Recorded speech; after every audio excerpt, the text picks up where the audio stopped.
Hey, welcome to this week's Table Talk podcast. It's Caleb, and I'm here with David. David, how are you? Doing good. Recording on a different day. Yeah. This will be getting out a little bit later than what it usually does. Mm-hmm. We were swamped with VBS. It was VBS. Yes. It came, it saw, it conquered. It did. All of our time. It happened. So it was really fun, but Tuesday came and I was like, we normally would be podcasting today. And it was like, that's not going to happen. Mm-hmm. So it didn't happen, but it's happening now. It's happening now. And so I'm excited about that.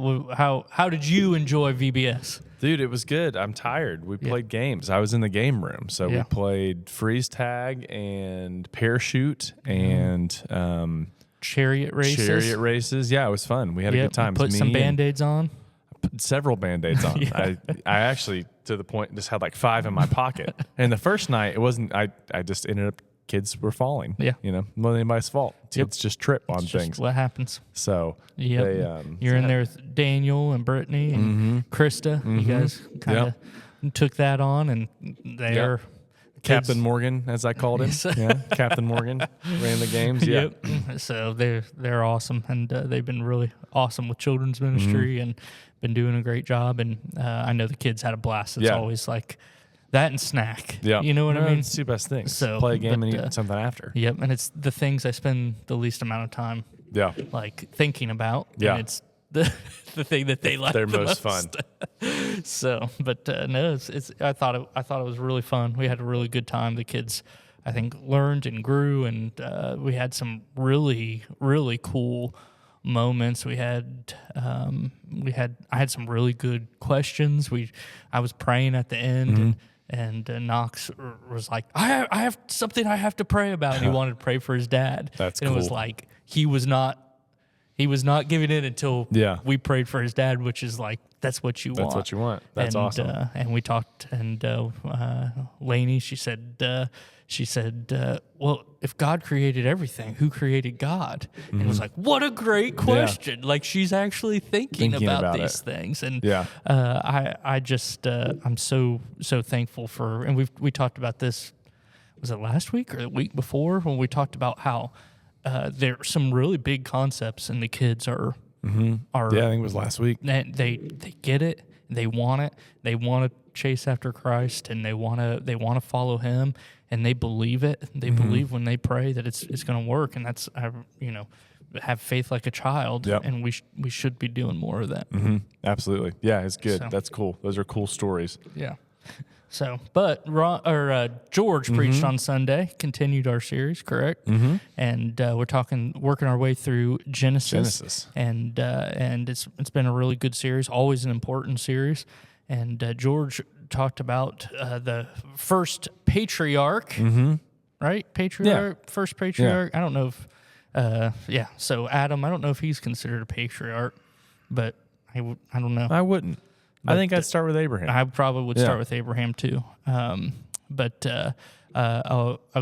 His whole story is incredible. Yeah. So much of it points to Jesus, and so much of it. The biggest thing is that, to me, it has such a huge impact on the world today. Yep. And what are your thoughts on it? What was your heart behind when you're preparing this series with this part of it? Well, I mean, with Abraham, it really is like putting the plan into motion, and God chooses Abraham to do it, and so therefore he's a massively consequential figure in human history. God tells Abraham in Genesis 12 that it's going to be through his family that he's going to bless the whole earth. Every family on the earth will be blessed through your family, is what he tells Abraham. And we know that that's a foretelling of the coming of Jesus, that Jesus is born through the people of Israel, the Hebrew people, that family line that traces its way back to Abraham. And so it is a direct promise of, Jesus is coming to bless the world through Abraham's family. But then there's a lot of lessons we can learn from Abraham too, what it looks like to trust God, what it looks like to believe that God will finish what he started, to believe that God is for us, to believe that God is faithful. We see in Abraham's story God prove himself to be faithful and trustworthy and true, but we also see what it looks like when we doubt it and kind of make our own messes. George talked about Abraham leaving Ur when God called him and he went down to Egypt. And while in Egypt, he lied to Pharaoh, lied and said that Sarah was not his wife, but his sister. And Abraham did this out of fear, thinking that if, they realized that Sarah was his wife, they'd just kill him and take her. And so Abraham lies to Pharaoh. Pharaoh takes Sarah into his consort of concubines, and a plague breaks out, essentially.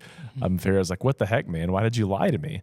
And it's just this idea where Abraham seems to either A, want to save his own skin, or B, do things his own way at different times. And we see what happens when we're faithful and believe God and trust, and what happens when we kind of get in our own way and make messes of things. And that's why I love Abraham, is because it's such a human story. It's such a story of my life. It's such a story of all of our lives, where we, when we find a way to listen and trust and believe that God's going to do what he said he was going to do, and he's for us, things tend to go a little smoother. Not that life is without difficulty or consequence or hardship, but it's just, I think God moves us where we need to go. Yep. And when we try to do it ourselves, things get messy real fast. Yeah. Yeah, it's an incredible story, and it is one of repeating over and over and over again. He has such faith that he's willing to do these huge things. Yeah. Enough faith that he's willing to leave his home and go to Ur, which is completely unknown to him. He's just leaving and following God. Yet his father comes with him, and that brings some. That brings some hardships, right, along with it, and then he goes and he trusts God enough to go where God's leading him. But he, like you said, he allows people to prey on his wife, which is wild. It's like, you're not trusting God enough to say, no, this is my wife. Yeah. And he actually does that twice, multiple times, and passes that on to his kids. Yeah, and they do it, and and when he has Isaac, and I trust you. Yeah, I believe that you're going to give me this child enough, and even when he goes to sacrifice him, a faith that he's probably going to raise him from the dead, or give him another whatever that is, that he has enough faith to go and do that stuff. But his faith grows weak, and they have a child, and that has a whole consequence all of its own. Yeah, and it's like it's a story of a man who has incredible faith, yet is plagued by his own rationale and his own decisions to try to either push God or to save himself. Or like, God, maybe this is how we're supposed to do it. Yeah, and so. I think you're right. I think it's a perfect illustration for how, for a lot of times, how we live in our relationship with God, where I could trust for this season. It may even be big leaps of trust and faith, yet even in those times, I'm still waning in my faith, and though I still lean in on my own understanding. Yep. Yeah, I mean, it's the tension of faith. I mean, I think Abraham, you see, a relationship with an unseen being is complicated, and so Abraham, right, even though he encountered God directly, I mean, through the smoking fire pot and the blazing torch, this theophany, this appearing of God's presence, he encountered God. Even later on in the story, where the three angelic visitors, right, come to visit, and we're led to believe that one of those angelic visitors is God himself, comes to visit Abraham and Sarah to inform them that they will have a son. He has these big mountaintop experiences where he actually encounters the presence of God, but then also slips and falls. And so it's our story in a lot of ways. And so it is. I'm excited about this coming week because really George kind of set up the front part, the promise and that initial journey. And where we get to this week, it's almost too much for 1 week. Like, it's going to have to be very, big picture stuff. But it is like the specifics of what happens when Abraham tries to rush God's promise. And you just see like a mess gets made. Yeah. And how often do we try to do the same thing? And I can look at times in my life where I tried to push something through that I wanted God to do or thought God would do, or led myself to believe God was doing, and then it's like, I just made a huge mess. Yeah. But what we see is He's still faithful and redeemed us on the other side. Yeah, what's really cool about Abraham is you see God keeping His promise despite Abraham. And even when they make this covenant, when God makes that covenant with Abraham, it's not God and Abraham making the covenant. It's God making a covenant by Himself. Splitting the animal, walking through. That's typically done between two partners who are coming in to agree with something. Abraham is off laying over there, seeing it, but it's God who makes the covenant, and God's promise is true to Abraham. And when we get to the New Testament, looking back, you're like, this makes so much sense. Is this is all God? It's not our doing. God was the one that the whole time is going to have to be the one that makes this happen. We can't. Right. We don't offer God much other than just our love and our faith in Him. That's all we can offer. He's the one that makes the way. Yeah. Well, God is far more faithful to us than we are to Him, and I think that is such good news. Because if our freedom and our salvation was dependent upon our actions or our keeping of a law or our faithfulness to a code or whatever it would be, we would be up a creek without a paddle. Yeah. But it's Jesus's faithfulness to us, God's faithfulness to us through Jesus, that ushers us into freedom and salvation in Him. And that's exactly what we see beginning with the story of Abraham, right? That God is faithful, God remembers, God keeps His promise, God keeps His word. And it does. It flows right into the story of Jesus in the New Testament. Jesus is the culmination of that promise to Abraham. And when God tells Abraham, I'm going to give you descendants that are more than the number of stars in the sky. Like in the Old Testament, I think you see that as like, well, look at the Jewish family, how big it is. You expand that out. I mean, look at the millions, billions of followers of Jesus who have lived on this planet since His resurrection and ascension.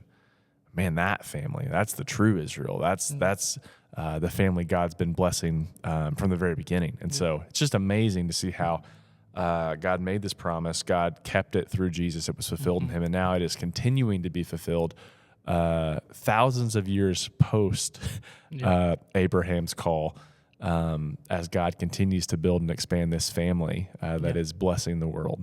Yeah, and I know I've said this a lot, but it's like looking as it's happening. I just can't imagine.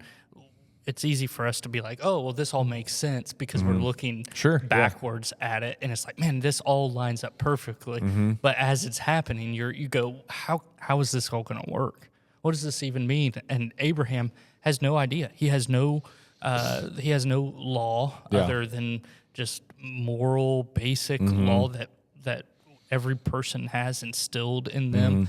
He doesn't have anything. He doesn't have any instructions on how to make sacrifices other than maybe some that were given to Adam and Eve when they made theirs. Right. Like there's nothing major that he understands. Right. But what he knows is, man, Yahweh, God, showed up to me. Yeah. And I'm going to be faithful to what He says, and I'm just going to do my best to do what God's called me to do. Yeah.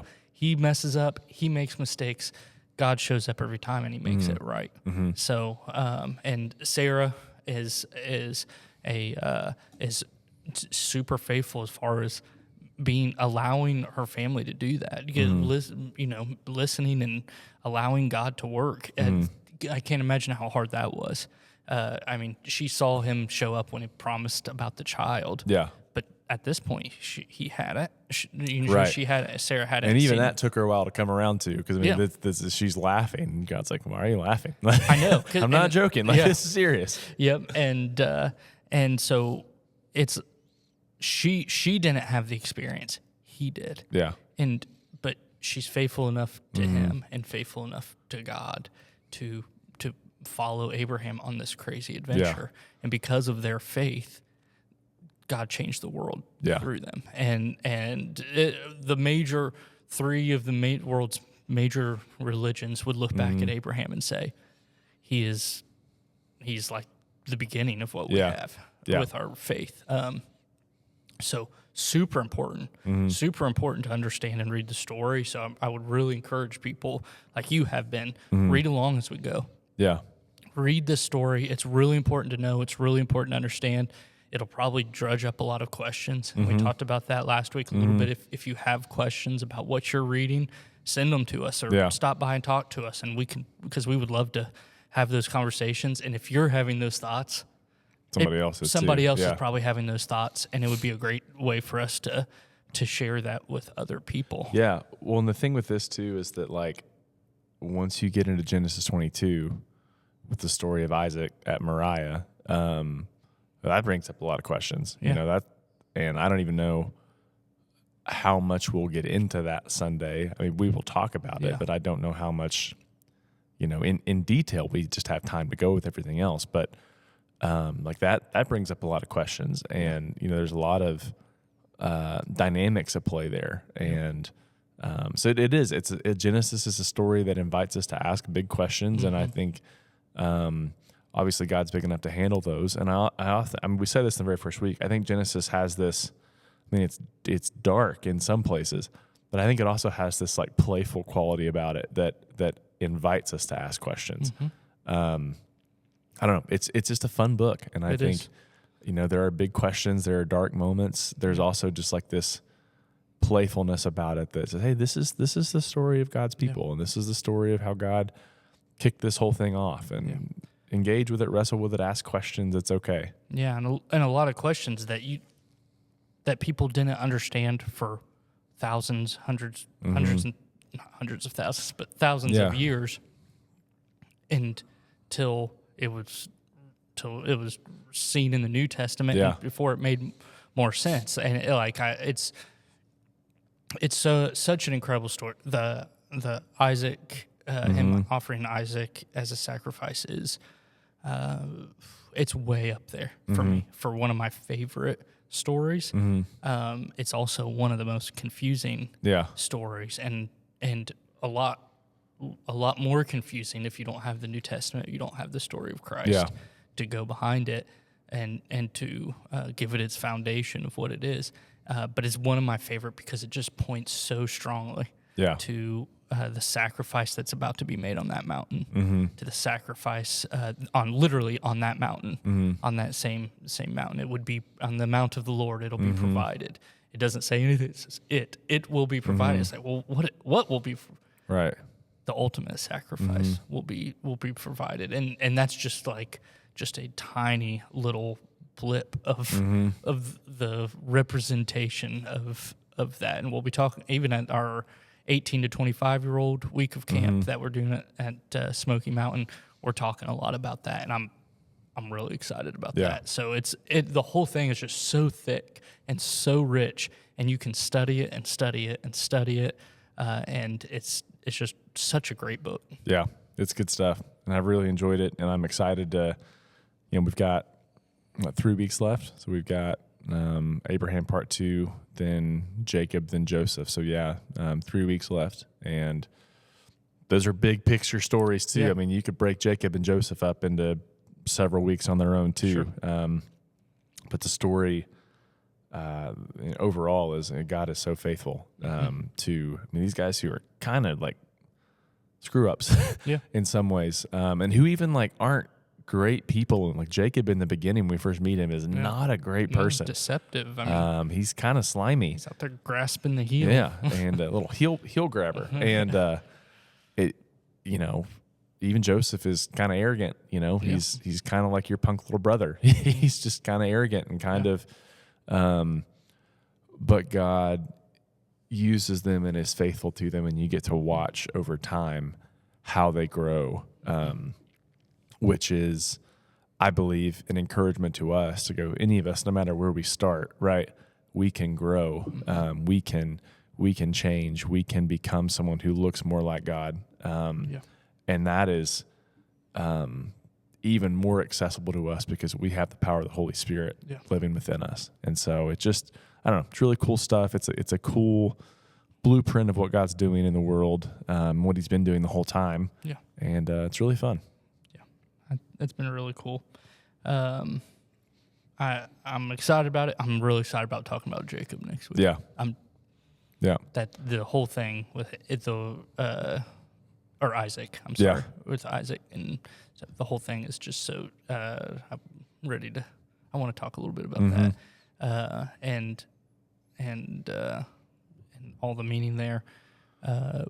This Sunday, you said we're talking about Abraham again. Yep. And part 2. And is this you're preaching this Sunday? Yes. Yep. Okay. Sounds good. Yep. So we'll hit Ishmael and Isaac and end in Genesis 22 with the mountain. Yeah. Okay.